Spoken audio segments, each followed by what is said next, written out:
श्री स्वामी समर्थ सगळ्यांना. तर सकाळी उठले आणि उठल्या आंघोळ वगैरे केली आणि बघितलं तर देवपूजा पण झाली होती. आणि किचनमध्ये आलेली मी माझ्यासाठी काही खायला विचारून, तर बनवले होते मोमोज. मोमोज म्हटलं ना की मला खूप जास्त आवडतात आणि त्यातल्या त्यात मम्मीने हे चीज मोमोज बनवलेले आणि एवढेच फक्त माझ्यापुरते. तर मी पटकन गरम गरम ताटात काढून घेतले. आणि सकाळी शुक्रवार शनिवार रविवारची सकाळ अशी असते ना की मला स्प्लिट्सविला कधी बघाल असं झालेलं असतं. सो मग मी मोमोज घेतले आणि त्यासोबत स्प्लिट्सविला लावलं आणि स्प्लिट्सविला बघत होते.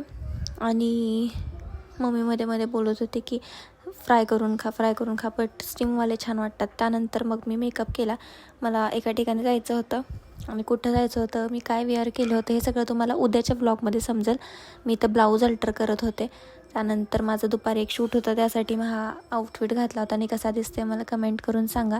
त्यानंतर मम्मी गेलो आजीकडे, कारण तिकडे काहीतरी कार्यक्रम होता छोटासा. जाता भेळ घेऊन गेलो होतो, कारण मला भूक लागलेली खूप जास्त आणि ह्यांचीच भेळ फक्त मला आवडते, बाकी कुणाचीच भेळ आवडत नाही. इकडं कार्यक्रम असल्यामुळे पुरणपोळीचं जेवण होतं आणि छोटे नैवेद्य बनवायचे चाललेले.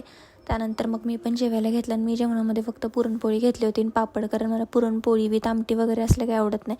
सो फक्त नॉर्मल पुरणपोळी. त्यानंतर घरी आलो. उद्या महाशिवरात्री होती, तर त्यासाठी मंदिर बघा किती सुंदर डेकोरेट केलेलं. नसा होता माझा आजचा दिवस.